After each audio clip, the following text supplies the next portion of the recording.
So yesterday I said I'm not really sure what we're going to talk about. I don't think that is the case today. I think we know what we are going to talk about. All right, I'm going to say this. I am not a historian when it comes to Serbian sports. All Hmm. right.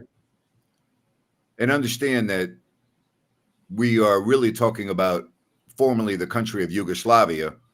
And then with the Civil War, Serbia, Croatia, in other words, the country that used to be isn't there anymore. And the point is that era of sports, Yugoslavia, that history wouldn't relate to this history because now we're talking about a much smaller area of Serbia, okay? Sure. That has to be the worst loss in the history of the country in any sport. And again, I'm not a historian of Serbia. That has to be the worst loss in the history of Serbian sports. To be up 13, to make 15 3-pointers in the first three quarters and not make a three-pointer roll in the fourth quarter, Yeah. that's why they lost. Give credit to Team USA. Listen, Steve Kerr would have never, ever uh, survived the ridicule for the rest of his career had the United States lost this game. He was getting destroyed on social media throughout the game. Yeah, not surprising when you leave a guy like Tatum on the bench, which he did the first time around with Serbia. But Grant, like you said, the Serbians beat them for 3 quarters. It was the fourth quarter, 32-15, that did did the Serbians in, and it was perfect basketball. They did everything to keep things in the half court, Grant, and kept America out of transition. And you just, if you're as a sports fan, put it this way, not just as American, as a sports fan, it was hard to watch because you just had that feeling in your gut. Although Serbia dominated, you waited for it to come, Grant. It reminded me of the United States Russian hockey game in the semifinals of the 1980 Winter Olympics in Lake Placid, the Miracle on Ice. Now, understand that Serbia and Team USA are closer in talent than those two teams were back then. You had a professional team, okay, of the Soviet Union Yep. going against college kids, okay? It would be the equivalent. I'll tell you exactly what it would be the equivalent. It would be the equivalent of this team that the United States has going against a group of college All-Americans or All-Stars, all right? To put it in Sure. perspective. And if I told you, Ryno, that right now you could take the best 12 players out of college and put them on the floor against this team, you wouldn't expect them to stay within 40 or 50 points, correct? No, not even Okay. close. All right. So that's what the 1980 semifinals was. And I remember watching that game vividly. Had the United States lost that game, it would have been, wow. I'm trying, and I'm hoping that Baki calls the show. I'm trying to put in perspective what this must feel like for Serbia, because if the United States had lost this game, I believe this would have gone down as one of the worst losses in the history of team sport and one of the worst losses in the history of the Olympics for Team USA. That's where I would have put this loss down. Are you saying because of the build of Team USA or because of how they played? Because I think there's a line between those two. I'm putting it down because of the talent that is on Team USA and the talent that is on Serbia. Serbia has one bona fide all-star, one, Correct. Nikola Jokic. The Granted, United States, huh? best player in the world, arguably. That's okay. But the United States has all-stars in 12 jerseys. All right. They have a team full of all-stars. They have every single player on their team as an all-star, right? That's right. Okay. Absolutely. And former MVPs of the league, right? Yes. Okay. And you have Serbia that's got one all-star. Correct. And the United States, had they lost this game, it would have been the worst loss. And I said you would not have, it would have changed everything for USA basketball. I give the United States a lot of credit for the way they were able to win that game. I thought a real key sequence. Bogey had the ball at the top of the key, threw it out to a wide open teammate, wide open, Wide. missed a three. Had that gone in, they would have been up by 5 in a very critical juncture with 2 minutes left. And from that point, you know what? Curry came down and hit a three. And instead of being up by 5, you're down by 1, and that was it. The game was over. Yeah, as soon as we've got audio that as soon as Curry did this, you knew the lead was not coming back to Serbia. But let's jump. We have Baki with us. Yep, let's bring him in right now. All right, so Baki, I don't know if you heard my opening comments. Did you hear my opening comments? Yes, sir. Okay, so I don't need to repeat them. Go ahead. Give me your thoughts. A lot of thoughts. You can write a book about this game. I mean, this game exceeds everything. You remember I told you that we can expect very tight game, maybe a blowout from the USA, but no three ways, only 2 ways. So it wasn't a blowout. It was a crazy close game, and this hurt, man. This hurts a lot. I mean, do you agree with me? Worst loss in the history of your country in any sport? Well, it's not on top of my mind. I need to a lot of games through last decades, but I don't know. Maybe not on this stage, not on the world stage, which is the Olympics. Of course, on the Olympics, it is the worst. It is. We really need time to swallow this, and I don't know. I need to watch this game maybe 2 or 3 more times to see everything. I'm not satisfied with the referees. It was a lot of mistakes, but okay, you can count of it. So I don't want to talk about it. I'm amazed what Serbia did in first 3 quarters. You remember 3 points and 1 that you can see the faces of the USA players. They half of them are thinking about, gosh, we're gonna lose this game. So what to say, where to start with what to, okay, I'm gonna put it in one sentences. Okay, USA brought the game like always, so they put their plan on the court. They played their game. We're gonna use some players to be hard, to be aggressive, but Serbian coach and staff made the plan, and it was executed fantastic. So they put the team play ahead of everything, and they put a control of the game. How 34 minutes, 37 minutes, I don't know. So everything was about the plan, but the problem was in the 4th quarter when USA changed something. They didn't have a plan B.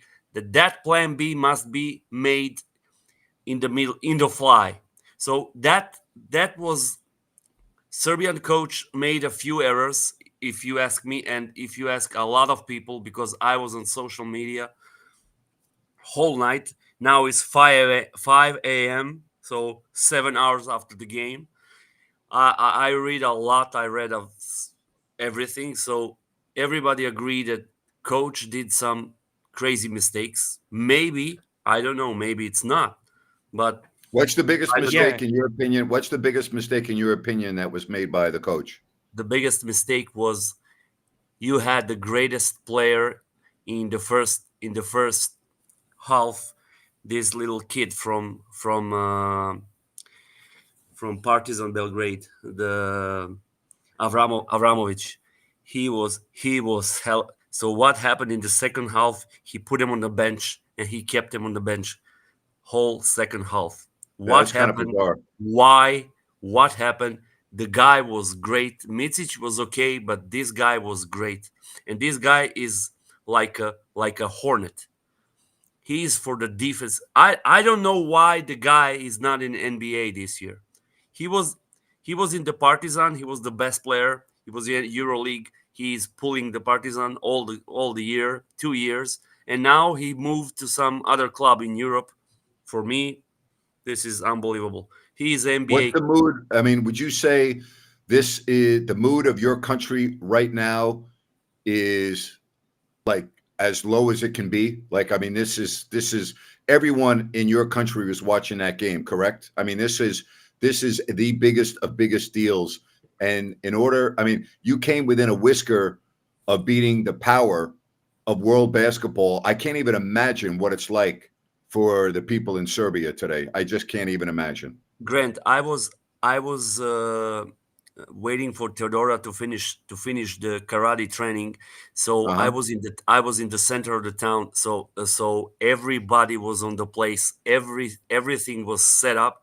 So I hurry with Theodora back home. We had the friends right here to watch the game. We watched the game. So everything was normal, like to have a game for fun. But after it was after three quarters, you can hear a lot of noise from the all over the town. So you can imagine if Serbia won that game, what will happen it will be crazy, absolutely crazy. Now you have like losing the war. Now everybody is down, and you really need a few days to recover from this mentally. Oh no, it's going to take more than a few days. All right, what was your thoughts about the way Team USA played in the fourth quarter? We're talking a lot about Serbia, and you're the only person in our audience from that part of the world. I'm going to ask you point blank. Do you think the I know. United States won this game, or do you think Serbia lost this game? No, we lost this game, definitely, Okay, because in the Ryno, fourth do you quarter, agree with that? Yeah, I do agree with that, Grant. Go ahead, Baki. in the fourth quarter, uh, okay, they step it up, but a little. It was 10 or 15 or maybe 20%, but it's never mind. You need to win the game. This is not the team that should lose 15 or 17-point lead. So what I saw in the fourth quarter from the USA, which was the best thing, it was a defense. You had Kevin Durant playing the best defense ever he played ever in OKC, in all other clubs.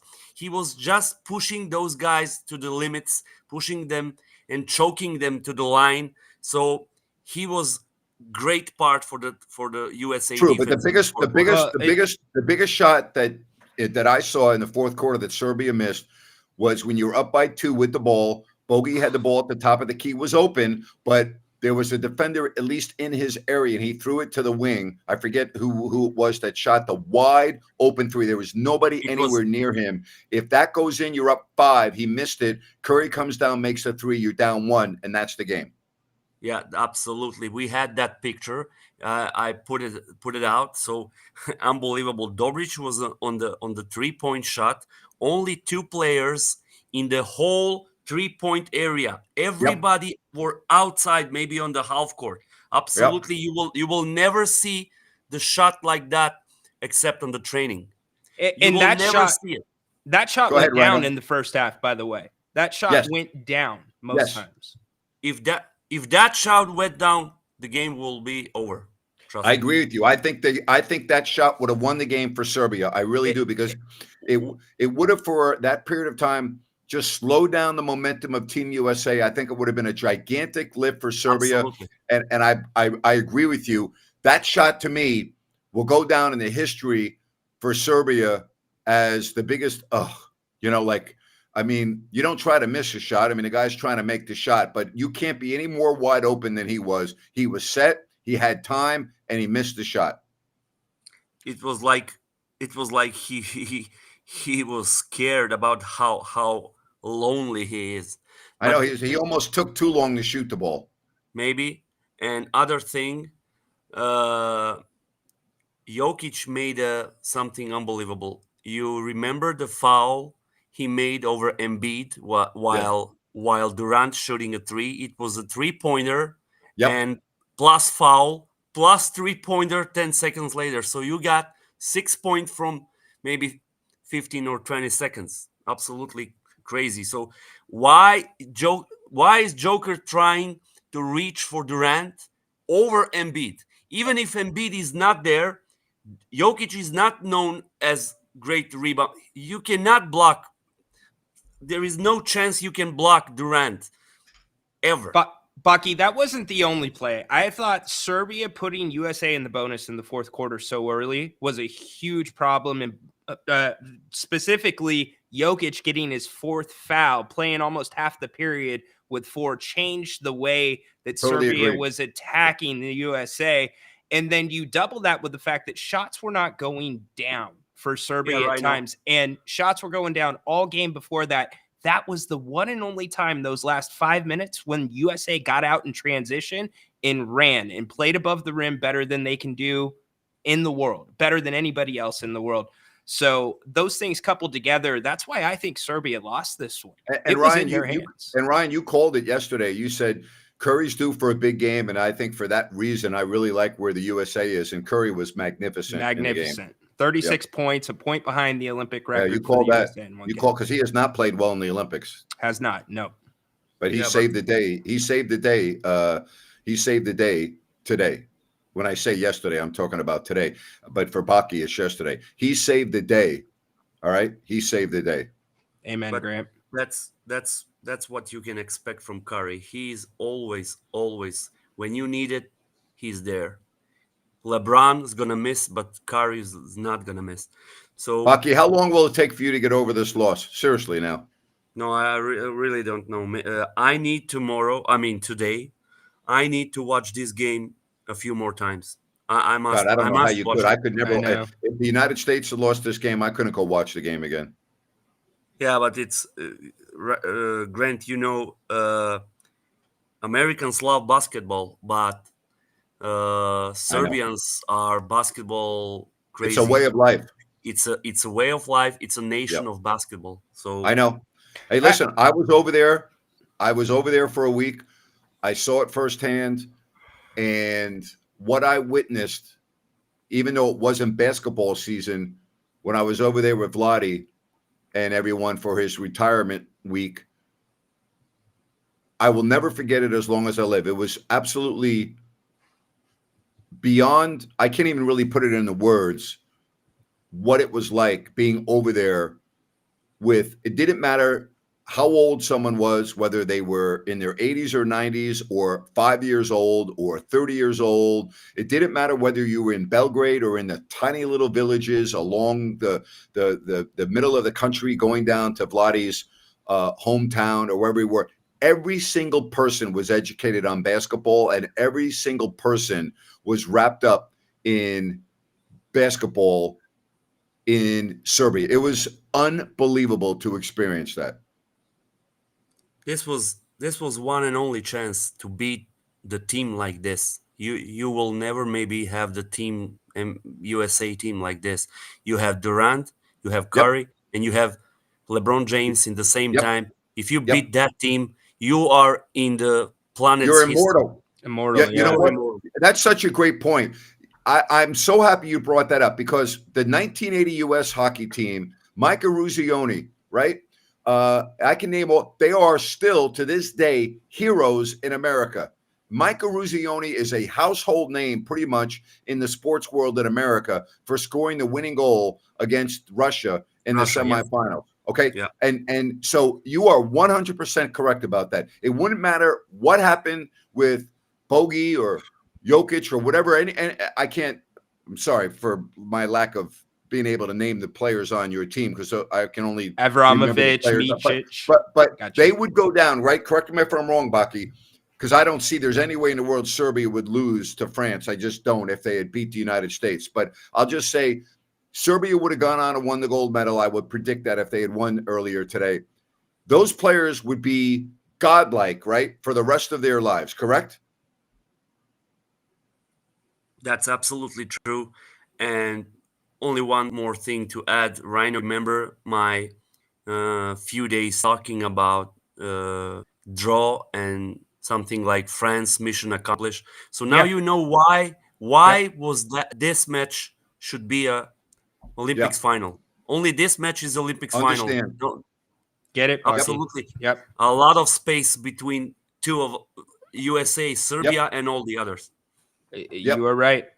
Spot on, my friend. Hey, Baki, you know what? At the time, I didn't think it was that big of a deal but I did not have the knowledge that you had. In retrospect, you're 100% correct. 100% correct. And I got to tell you, I watched a lot of that France-Germany game. That was one of the worst games I've ever watched for this type of competition. The horrible, horrible, horrible, horrible shooting and the one-on-one play. I actually turned the game off with 5 minutes left. I'm like, I can't watch it anymore. It was horrible. Awful, terrible. I told you, second league basketball against the first league. But so now we're gonna play for the bronze. I don't know how those players gonna play this. They'll probably get destroyed. I don't see how you could come onto the floor either, unless Baki. You'd have to put this in perspective. Me, is winning a bronze medal a big deal for Serbia or no? If you take how many medals we got until now, it's absolutely not important. Okay, then they might lose. You're right, Baki. We have a lot of callers we're going to get to. I was thinking about you, and I'm sorry, man. No, I really thank you. I was talking with Ryno on X, and I was writing to you. Maybe you were busy, but thank you, Ryno, for contact and everything. You write was spot on. Absolutely, Baki. So Ryan, before we get to some more calls. You hit it right on the head. You thought, this would be Steph Curry time, and it was Steph Curry time. But I'm going to go back to what you just said, and I agree with you. The United States didn't win this game. Serbia lost this game. Steve Kerr would have never, ever outlived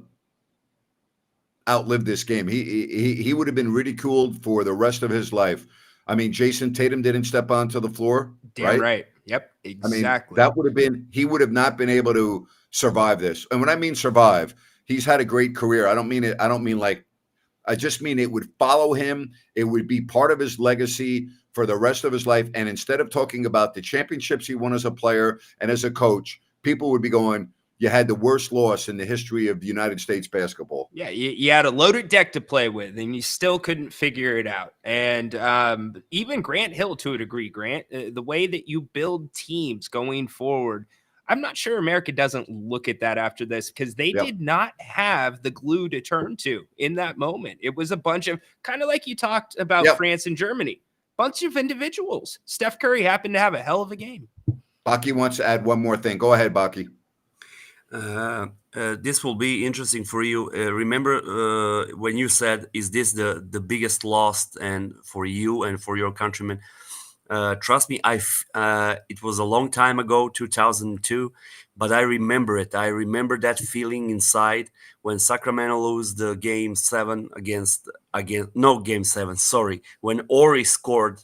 That was Ori's shot was game 4. Yeah, Ori shot in game number 5. No, this is game exactly 4. So yes, game 4. Sorry, game 5 was the Bibby shot at home. Game 4 was Ori in LA. Sorry, game 4 when Ori scored, it was the same feeling like this. So I knew we're gonna lose against Lakers. This was the same.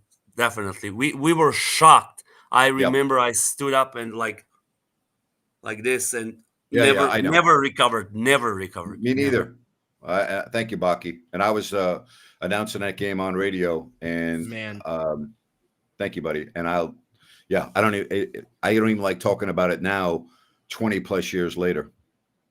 And that's a ring. You're talking about a potential ring. This is a gold medal on the world stage. It speaks to your point right there. Let's bring Jay into the conversation. Welcome in, Jay. How you guys doing? Sorry if you can see my background over here. I'm actually in my gym. How you guys doing? How are you? Great. Doing great as well. I had to come on here and speak about the Olympics, but maybe to your surprise, it actually wasn't about basketball. But of course, I do have to chime in on this. Baki made some great points, and so did you guys, Ryno and Grant. My perspective, watching the game, I watched that game. I think it was about 5-6 minutes, maybe between 3 and 6 minutes left in the third quarter when I almost said the Kings. When Team USA got it within 6 to 7, I think it was, and then Serbia had went back up by like 9, 10, 11. eventually. But I knew if it was about that 5-minute mark in the third quarter, if we were able to get it down to that 6-point differential, the game was over. That's how I looked at it. And to Serbia's credit, they were able to finish that third quarter very strong. And Grant Ryno, I brought this up many times. I grew up playing at the Salvation Army, and one of the most important lessons that has stuck with me since 6-7 years old playing basketball was one of my friends who coached me. And whenever we would go down at halftime, we're down by 20 points sometimes. He would look at us and he would say, "It's not how you start the game, it's how you finish it." Team USA has been battle tested numerous times. Sudan, I forgot who else they played, but there was a couple other close games where you would think, hey, we're supposed to blow this team out by 30 points, but we only won by 8 or whatever the case may be. So I say that to say, with all due respect to Baki, Serbia did great, and that's phenomenal that you guys have a whole country rooting for you guys. And it was amazing to see at the Olympics, like in person. That was amazing. But I think my argument is there are no greats on Team Serbia. Now, Jokic has 1 ring, 3 MVPs, but look how many MVPs and look how many rings is on Team USA. So when it comes down, like I said, if we can get it in that 6 points, even 10 at the beginning of the fourth quarter, it's over. We have every type of closer you could think of. We know Serbia, it's a win or go home, but so does America, at the end of the day. And you can see Serbia play those first 3 quarters, play their hearts out, make great shots, make great plays, play after play. They did phenomenal. But you're going against potentially one of the greatest Team USA teams that there's been since the Dream Team. So I want to get your opinion on what I said about just the greatness on Team USA, and does this situation just further attribute to its greatness? How many times this team has been battle tested? I can't question their greatness. They are great. Now, they're not 92 great, and that's my opinion. But I don't know if it speaks to how they're battle tested, or it speaks to their perseverance more than anything else, because Serbia had plenty of times, as you said, where they got knocked back a little bit and then they come back up. They push the lead to 8-9. In fact, it wasn't until the last 3 or 4 minutes that Team USA got the tie. So, Exactly. I think there's a level still of disappointment. If we're going to say this team is that great, yet that Serbia team dominated a game through 3 quarters, and then the fourth quarter, you saw what you saw, 32-15. I don't know. I think those might be mutually exclusive. Grant? This game will be talked about forever in Serbia, forever. And I predict that long after we're gone, when Olympic basketball is brought up, they will always go back to the game that Serbia lost when they had a chance to beat the big king of the hill, the Americans. This will never vanish from the Serbian sports lore. I believe that this will continue to be. I think this loss will be in the same category as Russia losing to the United States at Lake Placid in 1980, where still to this day, that is the worst loss in the history of that country's sport. This will go down not only as the worst loss in the history of Serbia sport, it will be forever. I don't think you'll ever have a loss as bad as this loss was today from Serbia's perspective. But does this make Team USA? Does this say, oh man, this is why they're so great? Does that make you take that next step in your head, Grant, today? Yeah, does this help does this contribute to their greatness as a team? I don't know, because this team's only been together for a couple of weeks. So, I can't really put it in the perspective like this. This team's never played before until we just saw them play game 1 of the Olympics, other than the pre-Olympic games. This team's never played together before. So I don't put it into that perspective, because unlike the teams that we're watching in the Olympics that play together every summer for all intents and purposes, this team's new. That's true. They call them the Avengers, by the way. Captain America is LeBron, and So I again, applaud that. I understand it was a great spectacle earlier today, and it was a great thing, but I don't have the euphoria that I thought I would have from watching this game. I was like, whatever, Yeah, so this team didn't want to play last summer. They didn't want to play the summer before when all these other countries were playing, and they didn't even medal last year. And now all of a sudden, because it's the Olympics, LeBron wants to play, Kevin Durant wants to play. So, it's a turnoff for me. It really is. And quite frankly, the announcers at the end of the game rubbed me the wrong way as well. Not sure if you heard it, Grant, or you heard it, Jay. Dwayne Wade asked No Eagle, "Were you ever scared, partner?" And he goes, "Nope." And then Dwayne Wade goes, "Me either." And to me, it just stunk of American arrogance. It bugged me, especially with the way that USA played for 3 quarters. Jay, that's funny. I didn't hear that, but I guess I'm a victim of that too. Because I said in the third quarter, I said if you let it get it between 6, the game's over. Like I knew America, as much as Serbia wants to get on the ropes and punch back like a boxing match, it's just like it's the Avengers, really. I mean, you have LeBron out there, you have Kevin Durant out there, you have Stephen Curry out there, and then you put whoever else you want next to that. It's going to be incredible to stop that in the fourth quarter clutch time situation. And that's not to slight Serbia at all in one bit. Because, like I said, they played their hearts out and they left. And I'll tell you right now, the same scenario is going to be in the finals. If France, in front of their home crowd, is able to beat Team USA, I didn't even think of that. It will go down. It will go down as the biggest win in the history of any sport at any time for France and that country. It will be the top of the mountain, and they will talk about it for infamy. All right. So now the United States, I think they would have been in a much better situation playing against Germany because nobody in the crowd would have cared. Sure. Now, all of a sudden, they're going to be going against a team that they should beat, just like they should have beat Serbia earlier today.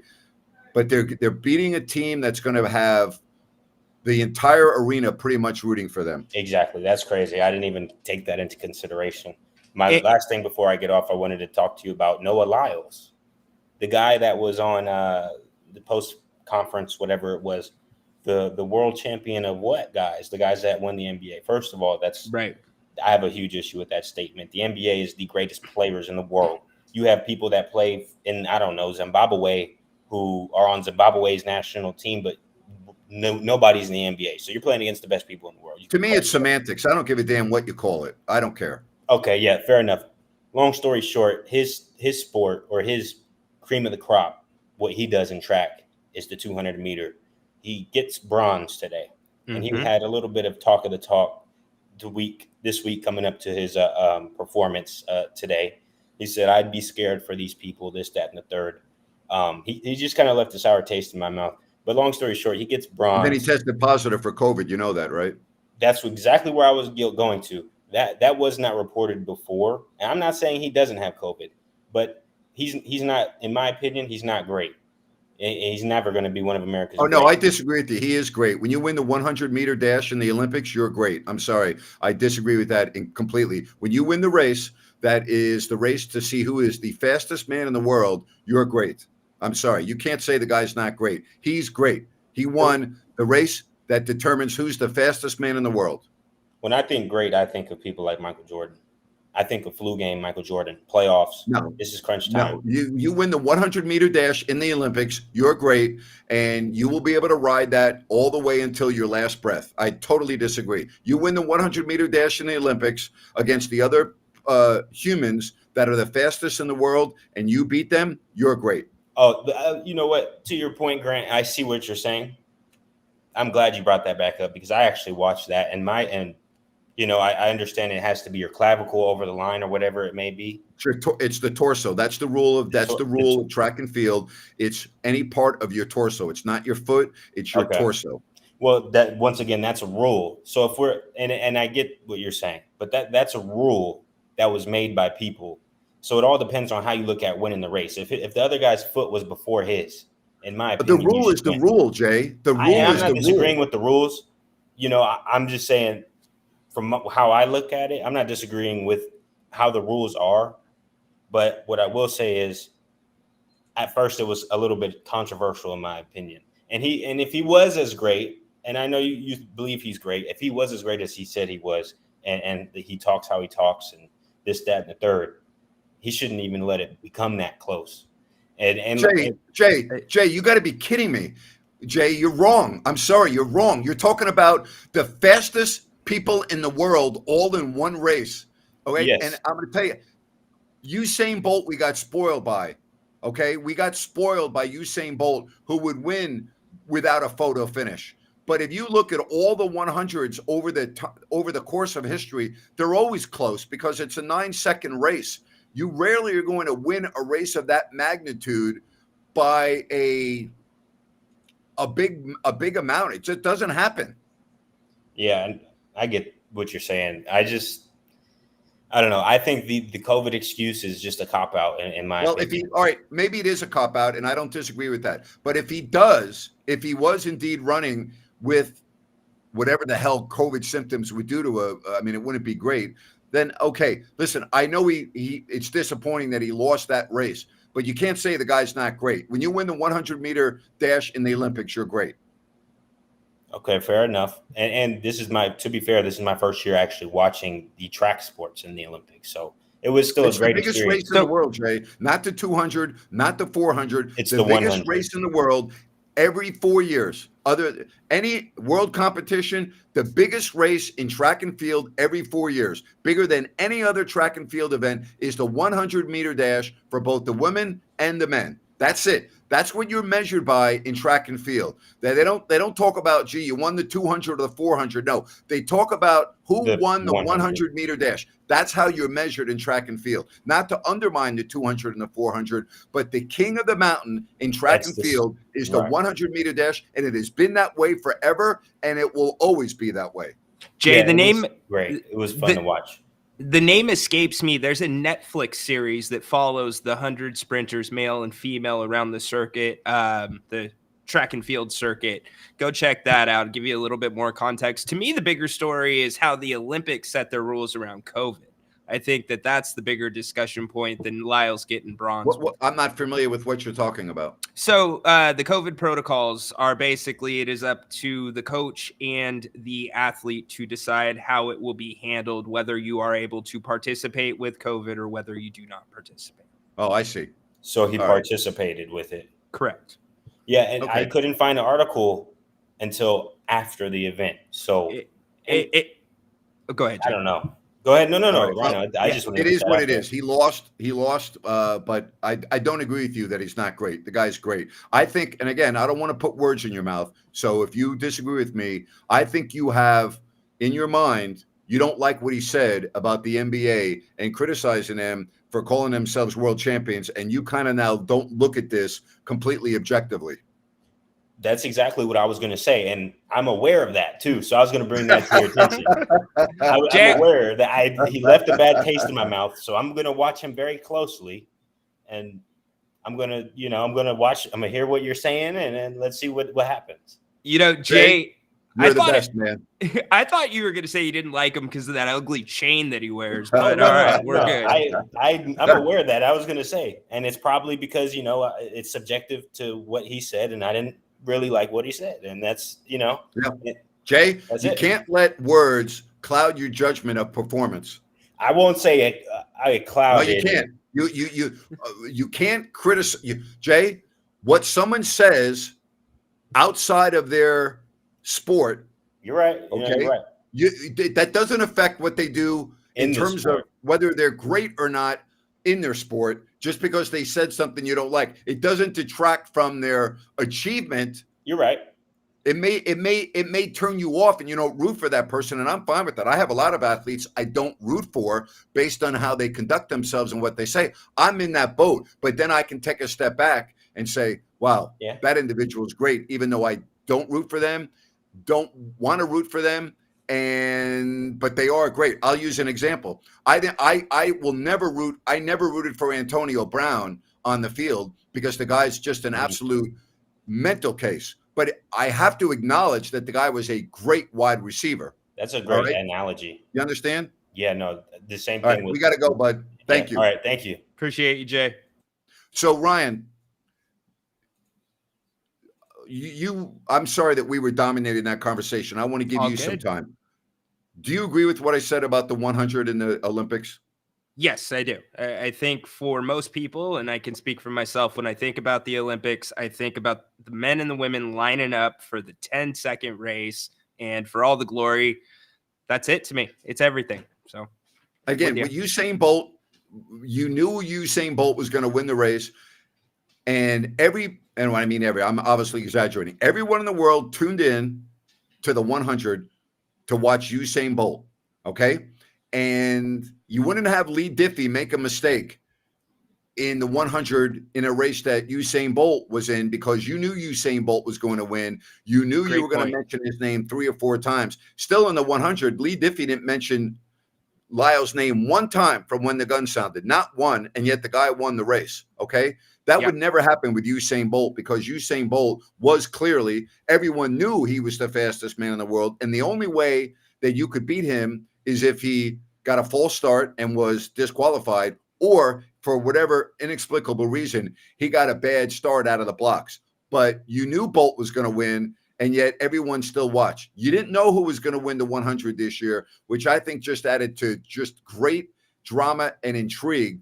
But when you do win the 100 against the fastest men in the world, same thing on the women's side. You know, if you come out of the women's 100 with a gold medal around the neck, you're great. And I don't care if it's the only race you win in your life, you're great. And you will be considered great for the rest of your life. Amen, Grant. Well said. And to your point about Bolt, I must say this. Even if you knew he was going to win, you wanted to see if he was going to break his own record. You wanted to have the privilege of watching the guy run, because it wasn't a sport that was commonly on. So all eyes were on him. All right, we're going to get to Condog, and then we'll get to Baki in a minute. He wants to have another word, but I want to get to some others. Condog, what's up? Yeah, I don't know if you're a USA fan, but you cannot be happy with this performance. I mean, if we're as great and as good as, you know, we say we are, then we shouldn't be winning by double digits no matter what. I mean, this whole team is comprised of players that are either MVPs or have played in at least a conference finals. Yeah, but if they win the gold medal, they would have accomplished what they set out to. And the fact that they should have lost today won't deter from the fact that they won the gold medal. Yeah, they did win. And yes, but here's what it will do. And also, you won't be able to compare this team to the 92 team. You just won't. I can confirm, though, that Ryan was right. The D Wade and Noah Eagle did say we weren't scared thing. I heard that too. Yeah, it turned me off. Yeah, I mean, like, look, if we're like, let's say we're a better team, we're the Sacramento Kings, and we're playing the Pistons, the worst team, we're down by, 11 at halftime, and we're down going into the fourth. I'm gonna be sweating bullets, even though I'm gonna be sweating bullets. We're a better team. Like, what the hell's going on? Yeah, you know what? It was a great basketball game all around. Yeah. Whether you're on the wrong side or the right side, it was a great game, and it just wasn't needed in my eyes. The best team doesn't always win, I mean, that's why you have upsets in sports, and that's why you have underdogs. Damn good point. But and then on the 100-meter, I will agree on an individual basis, the 100-meter is the main event for a player. But if you're, doing track for school, the main event is the 4x4. We weren't talking about that, as you were pointing. I'm talking about individual events. Yes. That's a team event. I said on an individual basis, that is, the best of it. Okay. But if that's the best event, can we agree the most impressive event is the steeplechase? Boy. Running over large hurdles, jumping in water. It's unbelievable. Yeah, amazing finish in that race. That is a tough one, but 4x4 for me. If it's winner, wins the section championship or whatever, everyone's eyes are on that even more than the 100. That is the race. If that settles, a team victory, for your college or high school or whatever. That is a spectacle. If anyone has not seen a 4x4 where it determines a title like that. All right, Condog, thank you, buddy. Appreciate you. Appreciate you, Condog. Later. Hey, I want to get to our sponsors, New Works Plumbing. They've got a fix for you. Remember, you can go to sackserviceplumbing.com or call the number on your screen. They are awesome. And again, they'll be available. You need them at 4 a.m, they're available. All right. sackserviceplumbing.com. They've got a fix for you. And we appreciate their sponsorship. We also love to talk about Bennett's. with 3 locations, Sacramento, Roseville, and the West Side Grill in Rockland. Don't forget about their happy hour sips and taste, prime seafood and steak at Bennett's, and I cannot wait. I will be there in about 2.5 weeks. I'm counting down the days to go to Bennett's, and I will be there more than once. I can guarantee you that. Go to bennettsrestaurants.com to make a reservation or more. That's bennettsrestaurants.com. All right, Baki wanted to have another word. Baki, we'll let you go. Go ahead. No, I didn't. That was the old one. Put the Steve on. Old one. That All right. that was our problem child that was trying to call in, Napes. Sorry, Baki. No worries. All right. But I do think really quick we should go back to Condog really quick. Give him 45 seconds to give us, because he has been watching damn near every event in the Olympics. We need a quick update on what happened today besides basketball. Condog, you're on the spot. Women's water polo choked. We choked the semifinal versus Australia. We were up 8-7. Australia ties it. We lose in penalties. Oh. Women's volleyball goes to the finals. We beat Brazil. We're going to be playing Italy. That's going to be on Sunday, bright and early, 4 a.m. I'll be ready for that one. We're going to have a medal on that one, medal game on that one. That's going to be a great one. These girls are playing fantastic. Like, honestly, I started, getting into volleyball 6 months ago, and I'm a pure fan now. They play extremely hard. They're all over the place. Their reaction time's incredible. It's got that mix of basketball, tennis. It's just a lot of fun. Love it. Well done, my friend. I put you on the spot and you nailed it, Condog. Thank you, buddy. Got to be ready at any time, right? Love it, brother. Absolutely love it. Good job by him. Yeah, we got a couple more days of this. All right, let's get back to this France game. France is going to have the entire country behind them in Paris. That is going to be quite a scene. Again, I'm going to compare it to the Olympics in 1980 at Lake Placid, New York, when the United States pulled off the greatest, I think to this day, the greatest victory in the history of America. Mm-hmm. And I mean, so much so they made a movie out of it, Miracle on Ice. Al Michaels with the great call, which really propelled Al into a superstar role as an announcer, by the way. Let's not forget that. This could be similar in Paris. If France wins, and I don't expect them to, but no one expected the United States to beat the Russians. If France beats the United States, this will go down in history and will be talked about forever. It will be talked about forever. Okay? So just understand the magnitude of this game from France's perspective. Certainly. And talk about a game to cement the legend of Victor Wembanyama way too early in his career. Boy, are you kidding me? It would make a great point. It will mean everything, not only to his nation, but to the NBA as well. Don't mess that up. You made a great point just then, and I had not thought about that. If France is able to pull off the shocker, it will put Victor Wembanyama on top of the basketball mountain worldwide. All right? Yep. No doubt. Everybody asks who's going to be the next face of the NBA as we see some of these greats slowly starting to exit the scene, and he would be right there. Anthony Edwards would be. It will be similar to Mbappe.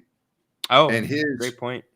And again, I'm not a soccer fan, right? When Mbappe jumped up to, and even though they lost in the World Cup final to Argentina, but the lure of him in that country is maybe number one. I don't know, but what you make a great point. It would put Victor Wembanyama in rarefied air at such a young age. Absolutely. And, this France team, they do have a few NBA guys, one that you'll recognize, Rudy Gobert. I think the thing that worries me is they played such bad basketball, Grant, up until this point. I don't know if they're due. The 3-ball has not gone down. They like to play physical, but they're not super big.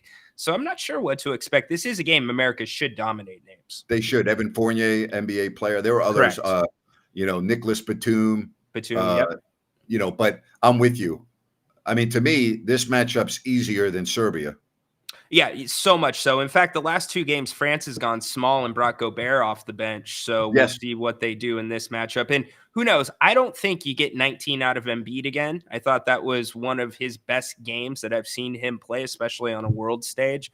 But America is going to need to get more from their Well, main if they guy. don't, if Gobert doesn't play a lot, you will see Jason Tatum in this game. You should, yeah, and see what Steve Kerr does with those rotations. He sure tightened up as they came down the stretch today against Serbia. Well, they won, so he can always say that, well, this is why I did it and we won. It's very hard to criticize a coach when you win. Yeah, absolutely. Did you have any problem with the officials in the USA Serbia game? Yeah, I thought it was a little erratic, but I mean, I think it's the way the game was being played. I think it was also very difficult to officiate. What about you? I didn't have a huge problem with it. I thought No. the whistle tightened up as most games do. They were allowing physical play in the first half, and that benefited Serbia. Yeah, I'm with you on that. I'm okay. Yeah. So, All right. I want to tell you about Sunrise Landing and CalusaSunrise.com, the newest residential community in Calusa. Blazona Development with this great project. 6 models to choose from. No homeowners, no Mellorews. Check out Calusa. It's an amazing part of the state, and it's in a great location, Sunrise Landing. Again, it's adjacent to the Calusa Golf and Country Club. You got great access to the major arteries like I-5, Highway 45, Highway 20, so you can get around easily, and yet you're in Calusa, and it's beautiful. You just go to CalusaSunrise.com. That's CalusaSunrise.com, and you'll get all the information that you need. Well, one more game left for Team USA, Ryno, and all the pressure's on Team USA. There's no pressure on France in this game. They've already achieved what they wanted to, and that's getting to the gold medal game. yeah, and that's sometimes when teams are the most dangerous, playing with nothing to lose. And USA, this is what this team was built for. That's why you have the MVPs, the champions. So, as John Finch always says, this is why we play them. All right, so now I want to get to the criticism of Noah Eagle and Dwayne Wade. So here's my take on this, okay? And I'm very transparent. Ian Eagle, Noah's father, and I are very good friends, okay? And I've known Noah ever since he was a young teenager. And I remember when Noah had his bar mitzvah, and Ian asked me if I could do a favor for him, and I said, whatever you need, of course. He said, can you have Omri Caspi on video say something to Noah? And I go, absolutely. So I went up to Omri and I said, hey, we were in New Jersey. I said, hey, can you do me a favor? You know Ian Eagle? He goes, yeah, I know Ian. I go, his son's going to have his bar mitzvah and he wants to say, he's making a video for a surprise. Would you mind saying a couple of things to him? And Omri spoke in English and then Hebrew for a very personalized message to Noah. And then when Noah was at Syracuse, he had me on his radio show on the campus station a couple of times. He interviewed me. Great. So I've followed Noah's career. Okay. Noah is supremely talented. Okay. He's right in the lines of his dad. He is supremely talented.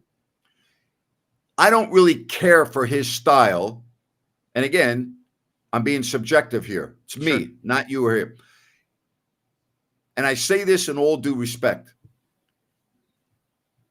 I think he tries to put too much information out during the game and doesn't let the game breathe enough.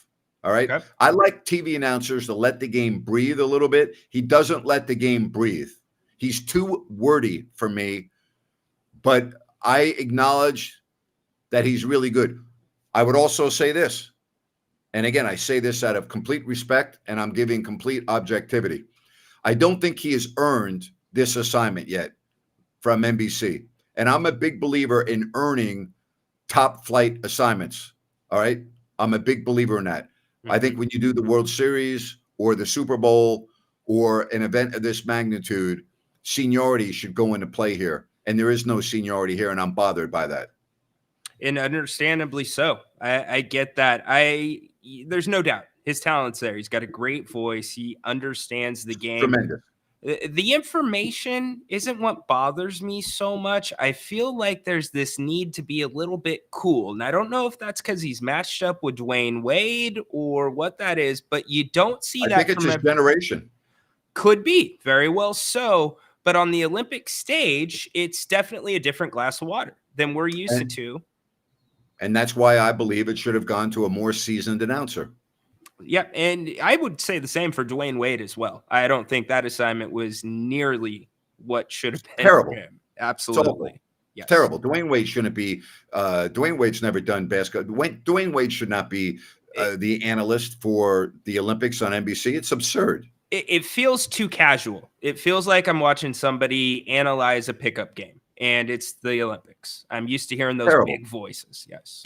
So I shouldn't say it's terrible. It's just out of place. It's different. Yeah, I agree with you. All right.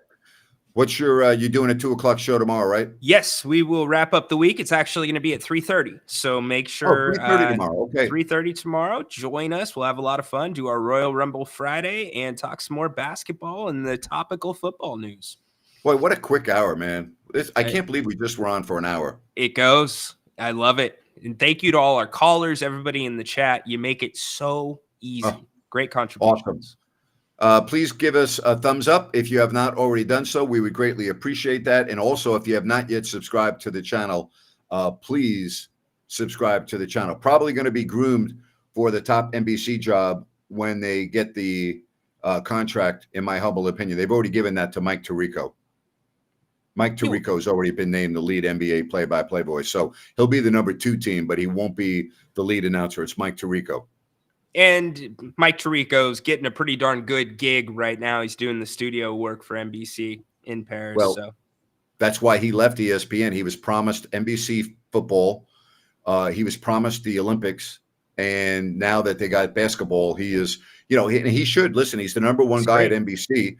And I'm okay with that. I'm talking about a guy that's earned it, who's had a tremendous career in broadcasting. And I'm not saying he's better than Noah Eagle. That has nothing to do with this. It's to me about he's earned it. Do you understand the difference? Yeah, you pay your dues. Yes, and you pay your dues, and the guy's very good. I'm a big Mike Tirico fan. I know him personally also. He's just a stand-up guy. But I don't have a problem with Mike Tirico being the lead analyst on NBC. You'll never be Marv Albert, but I'm okay with it. Absolutely. Don't disagree. Marv, oh my gosh. I still hear him in my head, Napes. Still hear him in my head. But you never heard him do radio, and his radio play-by-play would mesmerize you. It would absolutely put you in a trance. His hockey and basketball play-by-play to this day are unlike any other person I've ever heard. Okay, I have homework. I'm going to go try to find some of his hockey calls. The best. All right. The best. On it. All right. Take care, everyone. Ryno, have a good night.